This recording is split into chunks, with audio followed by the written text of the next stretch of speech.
Bismillahirrahmanirrahim. Assalamualaikum warahmatullahi wabarakatuh. Apa kabar semuanya?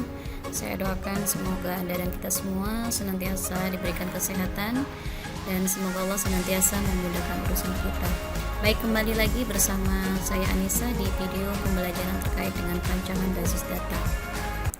Ya, pada kesempatan kali ini ya, saya akan memaparkan sedikit terkait dengan suatu tahapan ya di dalam perancangan basis data ya, dimana teknik yang kemarin sudah pernah kita bahas yaitu teknik perancangan basis data dengan menggunakan teknik normalisasi ya. Untuk contoh normalisasi kali ini ya, kita akan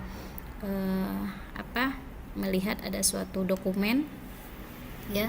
Dokumennya adalah dokumen rekap absensi ya. Dari dokumen ini ya akan kita uraikan ya, akan kita coba analisis ya dari dokumen yang ada. Kemudian dari dokumen ini ya, kalau kita uraikan lagi menjadi suatu tabel ya, maka item-item atau atribut-atribut yang ada di dalam rekap absensi ini akan menempati kolom-kolom yang ada di tabel di bawah ini ya. Salah satunya ada nomor absen ya, ada tanggal absen. Jadi semua atribut yang ada di rekap absensi ini, di dokumen rekap absensi, akan kita coba keluarkan, kita masukkan ke dalam suatu tabel. Kemudian berdasarkan data yang ada di dalam rekap absensi itu kita isi ya data yang ada di dalam tabel ini ya. Kita lihat nomor absensinya adalah AB01, tanggal absennya diisi sesuai dengan yang tertera di dalam dokumennya ya, sampai terbentuklah ada satu tabel seperti ini ya, dimana datanya ada yang sudah terisi tapi sebagian masih ada yang kosong ya, seperti ini ya. Jadi dari dokumen yang ada tadi ya, dapatlah kita isi ya sebuah tabel. Ini adalah tabel yang pertama. Dalam tabel pertama ini akan kita lakukan analisis ya, apakah tabel ini ya, tabel yang ada di atas ini sudah normal bentuk pertama, sudah normal bentuk kedua, atau sudah normal bentuk ketiga, seperti pembahasan yang sudah kita atau yang sudah saya sampaikan di pertemuan-pertemuan sebelumnya. Nah, dan berikan alasannya ya. Kalau misalkan tabel ini sudah nomor pertama, apa alasannya? Kalau misalkan dia sudah normal bentuk kedua, alasannya apa? Kalau dia sudah normal bentuk ketiga, alasannya apa? Nah, kita akan mencoba ya membahas satu persatu ya. Apakah tabel ini ya itu sudah normal bentuk pertama? Kita akan jawab bersama-sama.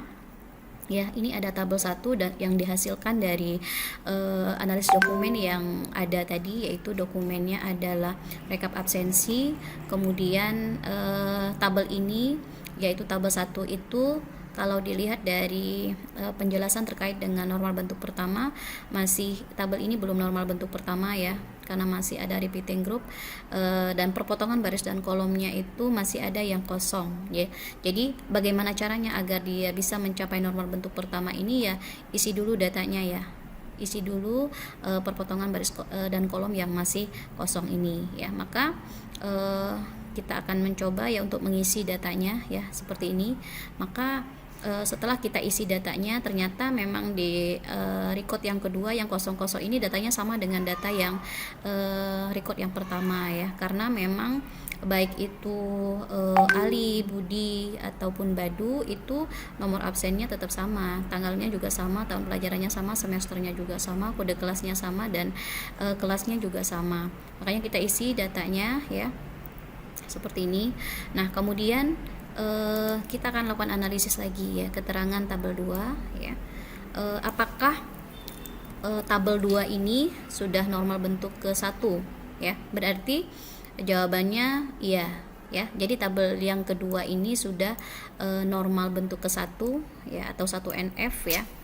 Kemudian karena apa? Karena perpotongan baris dan kolomnya sudah terisi, akan tetapi dia belum normal bentuk kedua. Kenapa?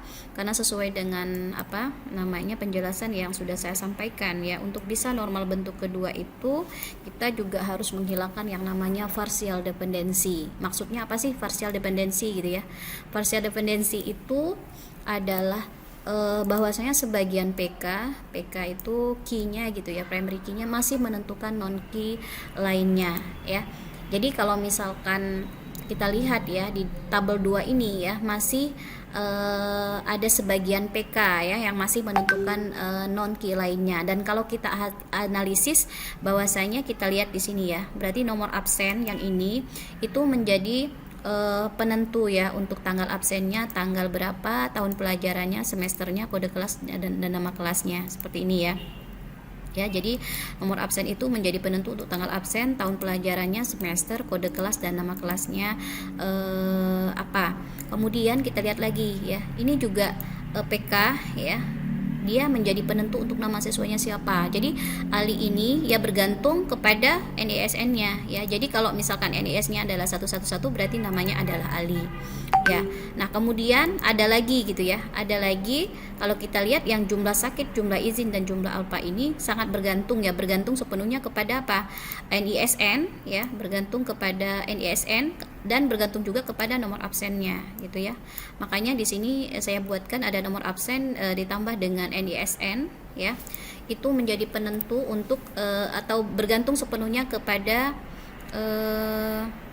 atau menjadi penentu ya, menjadi penentu untuk jumlah sakitnya berapa, jumlah izinnya berapa, dan jumlah alpanya berapa. Jadi yang ini adalah atribut non key yang seharusnya memang bergantung sepenuhnya kepada primary key-nya.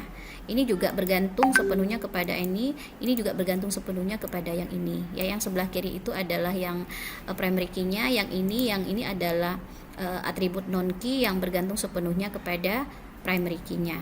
Ya, jadi kalau kita lihat, kita jabarkan lagi tabel 2 ini, maka kita bisa melakukan atau menemukan ada sebagian ya, ini menjadi penentu untuk ini menjadi penentu untuk ini menjadi penentu untuk ini. Nah, bagaimana caranya nih agar tidak ada lagi parsial ini gitu ya. Jadi agar tidak terjadinya parsial dependensi ini, maka kita harus mendekomposisikan tabel yang ada, tabel 2 ini gitu ya, bukan hanya jadi satu tabel saja, tapi akan dipecah atau didekomposisikan menjadi beberapa tabel sesuai dengan hasil analisis yang sudah kita lakukan. Ya, jadi bagaimana cara menghilangkannya, maka kita akan memecah ya. Yang tadinya cuma satu tabel akan menjadi beberapa tabel seperti ini. Yang pertama tadi adalah tabel 1, yaitu ada nomor absen ya. Itu menjadi penentu untuk tanggal absennya sampai dengan nama kelasnya apa. Kemudian tadi NISN menjadi penentu untuk nama siswanya siapa. Kemudian nomor absen dan NISN menjadi penentu untuk jumlah sakitnya berapa, jumlah izin dan jumlah alpanya. Ya, jadi ada 3 tabel ya. Jadi seharusnya tadi tuh hanya ada satu tabel, sekarang terbentuk atau kita dekomposisikan menjadi 3 tabel seperti ini. Nah, kemudian kalau sudah kita dekomposisikan menjadi 3 tabel, berarti 3 tabel ini sudah normal bentuk kedua ya. Kenapa dikatakan dia sudah normal bentuk kedua? Karena kita sudah menghilangkan tadi ya yang namanya partial dependency tadi ya. Jadi dengan mendekomposisikan tadi yang awalnya cuma satu tabel menjadi 3 tabel ya, menjadi tabel-tabel yang bisa dilihat di tampilan ini ya. Jadi karena sudah didekomposisikan menjadi 3 tabel, berarti tabel-tabel di atas ini sudah normal bentuk kedua. Karena apa? Tidak ada lagi yang namanya partial dependensinya ya. Nah, kalau misalkan dia sudah normal bentuk kedua, apakah dia sudah normal bentuk ketiga? Ya, kalau kita lihat ini belum normal bentuk ketiga ternyata. Setelah dianalisis dari 3 tabel yang dihasilkan ini ya, belum normal bentuk ketiga. Kenapa? Karena syarat dari normal bentuk ketiga kemarin kan berdasarkan teori yang sudah dibahas, bahwasanya normal bentuk ketiga itu jika tidak ada lagi yang namanya transitive dependency. Apa yang dimaksud dengan transitive dependency? Yaitu masih tidak adanya lagi atribut key yang menjadi penentu untuk atribut non key lainnya. Nah, kalau kita lihat dari kasus yang ini, tabel yang satu ini masih ada ya, di sebelah sini atribut non key semuanya, tapi dia menjadi penentu ya untuk atribut non key lainnya. Ini yang menyebabkan dia belum normal bentuk ketiga. Jadi agar normal bentuk ketiga, maka ini ya, kode kelas, nama kelasnya ini ya, ini harus didekomposisikan kembali ya. Jadi akan kita dapatkan ya, selain tabel 1 itu ada tanggal absen, tahun pelajaran, semester dan kode kelas ya, yang menjadi penentu untuk nomor yang bergantung sepenuhnya ya kepada nomor absen. Kemudian dipecah tadi ya di sini kode kelas ya, menjadi penentu untuk nama kelasnya. Berarti tidak ada lagi yang namanya transitif, tidak ada lagi yang nama parsial di sini, sehingga dengan adanya 4 tabel yang sudah kita dekomposisikan dari satu tabel yang ada di awal tadi yang ada di sini, maka kita bisa menyimpulkan bahwa 4 tabel yang dihasilkan ini sudah normal bentuk ketiga. Karena apa? Sudah tidak ada lagi yang namanya transitive dependency. Baik, mungkin itu ya yang bisa saya sampaikan ya untuk kesempatan kali ini terkait dengan pembahasan soal normalisasi yang berdasarkan dokumen yang ada, yaitu rekap absensi seperti yang sudah saya sampaikan di awal tadi. Baik, mungkin cukup sekian ya untuk pertemuan kali ini. Terima kasih atas perhatiannya. Insya Allah kita akan ketemu lagi di video pembelajaran selanjutnya. Sampai jumpa. Assalamualaikum warahmatullahi wabarakatuh.